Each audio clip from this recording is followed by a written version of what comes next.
நமஸ்காரம் ஜீசஸ். புதிய வருஷத்தில் எல்லாரும் சந்தோஷமா இருக்கலாம்னு சொல்லிட்டு முடிவு எடுத்திருக்கலாம். சமாதானமாய் ஜீவிக்கலான்னு முடிவு எடுத்திருக்கலாம்.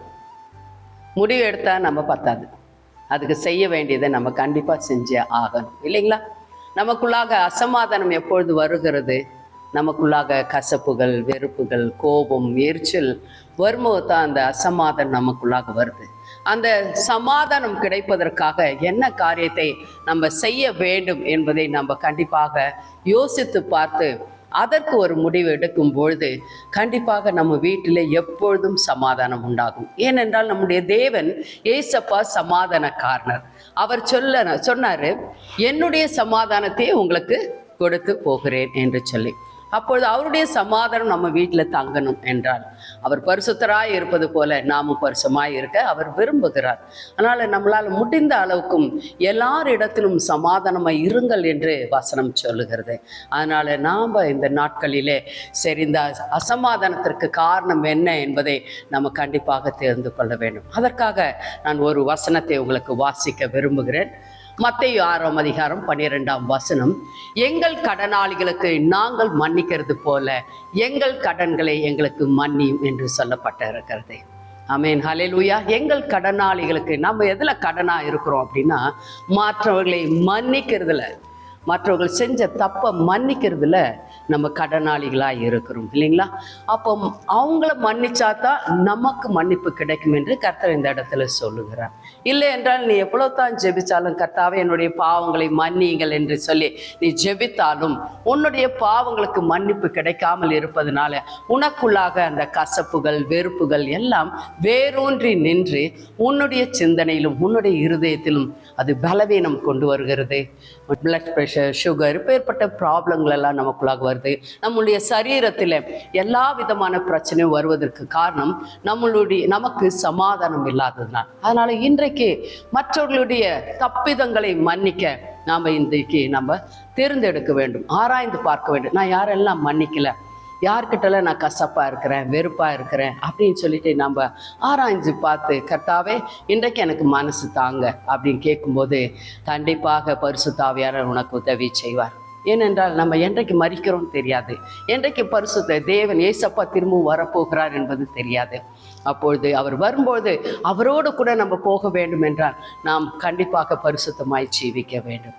அதனால் இன்றைக்கு நீங்கள் உட்கார்ந்து யோசித்து பாருங்கள், யாரிடத்தில் நீங்கள் பேசாமல் இருக்கிறீர்கள், யாரிடத்தில் கோபமாக இருக்கிறீர்கள், யாரிடத்தில் கசப்பாக இருக்கிறீர்கள்.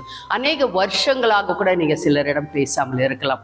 கணவன் மனைவி கூட ஒரே வீட்டில் இருந்து பேசாமல் இருக்கலாம். தகப்பன் தாய் பிள்ளைகளும் கூட ஒரே வீட்டில் இருந்து பேசாமல் இருக்கலாம். இன்றைக்கு இந்த வருஷத்தில் அந்த காரியங்கள் எல்லாம் நீங்கள் நீக்கி விடுவதற்காக நீங்கள் வழியை பாருங்கள். கர்த்தர் கண்டிப்பாக அதற்கு வழியை திறந்து கொடுப்பார். அப்பொழுது உங்கள் வீட்டிலே சமாதானம் உண்டாகும். தெரிஞ்சுங்களா? அப்போது உங்களுடைய பாவங்களும் மன்னிக்கப்படும். அப்பொழுது நீங்கள் ஆவிக்குரியான ஜீவிதத்திலே சமாதானமாய் ஜீவிப்பீர்கள். உலக பிரகாரமான ஜீவிதத்திலும் கர்த்தர் உங்களுக்கு கொடுத்த எல்லா ஆசீர்வாதத்தையும் பெற்றுக்கொள்ள உங்களால் முடியும். அதனால் இன்றைக்கு நீங்கள் மற்றவங்களுடைய தப்பிதங்களை மன்னிப்பதற்காக பிரயாசப்படுங்கள். பரிசுத்த ஆவியானவரிடத்தில் கேளுங்கள். ஏசப்பா கண்டிப்பாக உங்களுக்கு உதவி செய்வார். அவர் மூலமாக எல்லாவற்றையும் செய்ய நமக்கு பலன் உண்டு. ஆமென். இனி கசப்பு வெறுப்போடு கூட இருக்காதபடிக்கு எல்லாரோட கூட நான் சமாதானமாய் ஜீவிப்பேன், சமாதானமாய் தங்குவேன், சுகமாய் தங்குவேன் என்று சொல்லி இன்றைக்கு நீங்கள் முடிவு எடுக்கும் பொழுது கண்டிப்பாக அந்த காரியங்கள் வாய்க்கும். நம்ம வெறும் சமாதானம் எடுக்கணும்னு சமாதானமாக இருக்கணும்னு முடிவெடுத்த பார்த்தாது, அதனுடைய ரூட் காஸ்ட் என்னன்னு நம்ம பார்த்துட்டு அதனுடைய வேரை நம்ம பார்த்து பிடுங்கி இருந்தால்தான் நமக்கு சமாதானம் கிடைக்கும். அதனால் இன்றைக்கு நீங்கள் அதற்காக பிரயாசப்படுங்கள். கண்டிப்பாக உங்களுக்கு வழி திறக்கப்படும். ஜெபிக்கலாமா?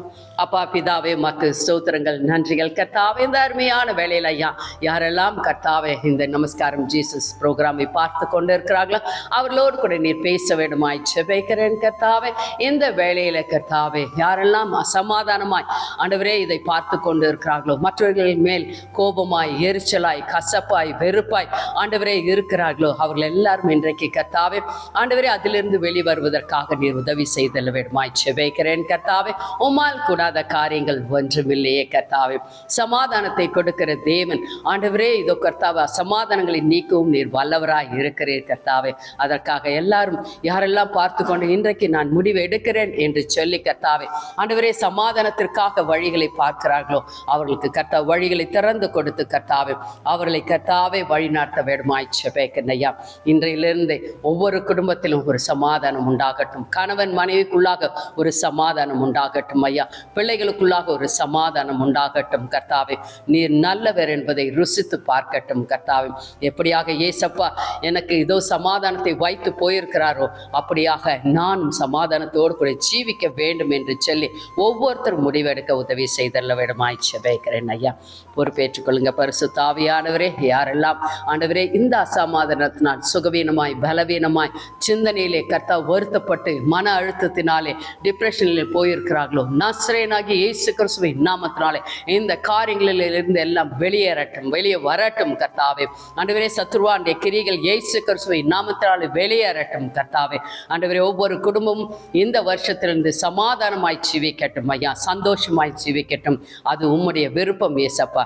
அந்த விருப்பத்தை நீர் அங்கு நிறைவேற்ற வேண்டுமாய் ஜெபிக்கிறேன் ஐயா. நீர் அப்படியாக செய்ததற்காக உமக்கு நன்றி செலுத்துகிறோம் ஆண்டவரே. ஸ்துதி கனம் மகிமை அனைத்து உமக்கு ஒருவருக்கே சேரட்டும். இயேசு கிறிஸ்துவின் நாமத்தினாலே ஜெபித்து எல்லாவற்றின் மேலும் ஜெயம் எடுக்கிறோம் எங்கள் அருமை பிதாவே. ஆமென். God bless you. நமஸ்காரம் ஜீசஸ்.